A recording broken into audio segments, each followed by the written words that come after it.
வச்சாச்சா? வச்சாச்சு. தம்பி, புனிதாவுக்கு ஊட்டி விடுங்க. ஸ்வீட் ஊட்டி விடுங்க தம்பி.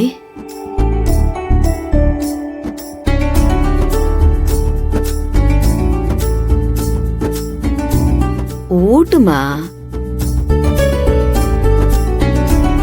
Super super super.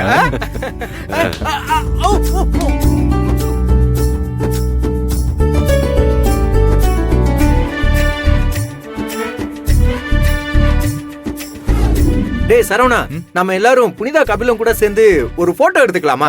அட ஆமால, இப்படி எல்லாரும் சேர்ந்து இருக்கிறதே அபூர்வம். என்ன தெய்வானியும் மாப்பிள்ள மணிகண்டனும் மிஸ் ஆகுறாங்க, அவங்க கிட்ட காட்டுறதுக்காவது நம்ம எடுக்கலாம் இல்லையா? ஆமாண்ணே, நீங்க சரியா சொன்னீங்க. அங்க நில்லுமா. அண்ணன் கூட வாங்க வாங்க வாங்க, எல்லாரும் வாங்க. எல்லாரும் நல்லா சிரிங்க. புனிதாவோட அப்பா ஊர்ல இருந்து வந்த பிறகு புனிதா மாப்பிள்ளையோட சந்தோஷமா இருக்கிறத பார்த்தா நிச்சயமா சந்தோஷப்படுவாரு. அத்த, மாமாக்கு இங்க நடக்கிற எல்லாத்தையும் நான் போட்டோ எடுத்து அனுப்பிக்கிட்டு தான் இருக்கேன். இப்ப உங்க மாமாக்கு சந்தோஷம் தானே?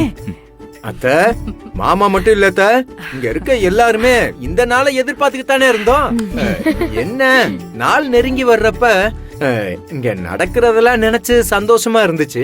ஆனா இனிமே புனிதா இங்கதான் இருப்பான்னு நினைக்கும் போது லைட்டா கொஞ்சம் கலக்கமா இருக்கு.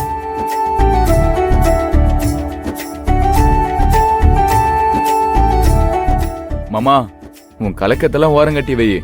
நினைச்சா வர தூரத்துல தான் கபிலன் மாமா வீடு இருக்கு. சோ ஃபீலிங்ஸ் எல்லாம் வேண்டாம், சந்தோஷமா நம்ம இங்க இருந்து கிளம்பலாம். நீங்க எல்லாரும் இங்க வந்திருந்து புனிதாவை இங்க விட்டுட்டு போறதுக்கு ரொம்ப சந்தோஷமா.